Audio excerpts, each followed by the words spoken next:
Brigadier General Consolito P. Yecla, Philippine Army.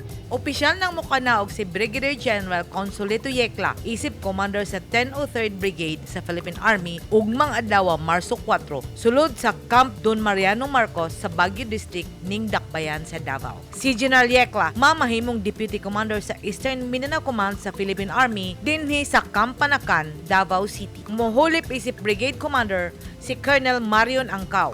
Ang turnover, pangunahan ni 10th Infantry Division Commander Major General Ariel Niembra. Una mi kanaog si General Yecla, nagpasalamat kini sa mga tao ug organisasyon nga mitabang sa Raptor Brigade sa panahon nga siya ang milingkod isip Brigade Commander. Usa ang News 10 Philippines nga iyang gipasalamatan atol sa Thanksgiving ceremony niadtong milabayng semana. Mopahawa si General Yecla sa 103rd Brigade nga puno og kalampusan tungod kay ubos sa iyang liderato na bungkag ang pinakadakong kuta sa New People's Army sa Southern Mindanao.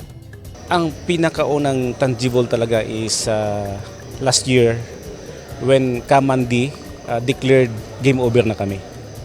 Yun ang pinaka-famous na praise as early as January 15 last year nung nag-press conference yung brigade with the 10ID and the Eastern Mindanao Command na kung saan in-emphasize na i-present natin yung buong leadership ng Sub-Regional Committee 5. At ang pinaka-unique sa operations ng brigade is that among the many brigades, tin-order lang din ang iisa lang yung na body count. Napaka-konti, no? Iisa lang. However, na-achieve natin yung domino effect because the leadership realized that yung heat of the battle or yung futility in the armed struggle ay naramdaman nila kaya they decided to return to the folds of the law.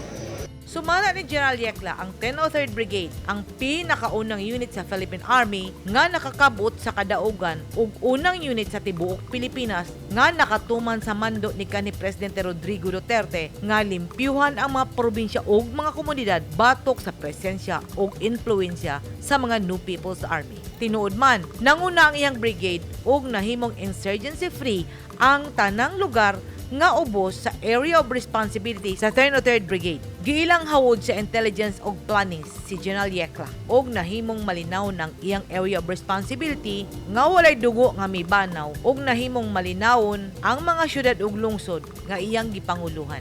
Nang hinautang taga Davao Region ug taga Eastern Mindanao nga sa bag-ong posisyon ni General Yecla magpabiling malinawon ug dili madugo ang matag misyon nga iyang pangunahan. Edith Kaduayan, News 10 Philippines. Stay safe!